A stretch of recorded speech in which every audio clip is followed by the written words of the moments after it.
So we're here at the Holborn campus of the University of the Arts London. We've just had a screening of the film. In the same way that we did the test screening just before we locked the edit, and then we did a screening just before we locked the grade, we thought it might be an idea to do a screening just before we locked the sound. So I just wanted to kind of hear the sound in a theatre type environment in a screening room here. So that's what we've just done. So Jason, how do you think the screening went? It went very well actually. Again, it's very minor tweaks. A few people had various comments, which some are very useful. It's all good to hear. But again, some of it's referring to whether it was some of the sounds of narrative or real, or all that kind of stuff. So I mean, obviously, you, Alex, and I have to now go back and sort the wheat from the chaff and do the last few tweaks before we're done. It's all good.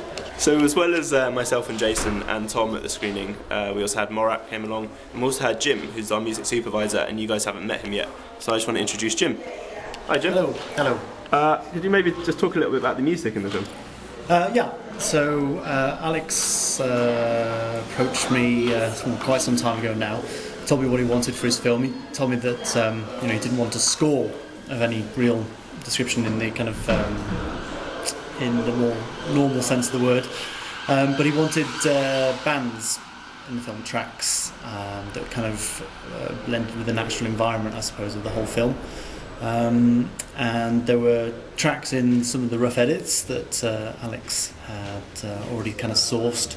And my job was to go out there and find, I suppose, replacements, tracks that worked better with the film and worked kind of blended with the characters, the type of the characters, etc., and worked with the story, was sympathetic to the film, and created the sort of the sound world that Alex wanted.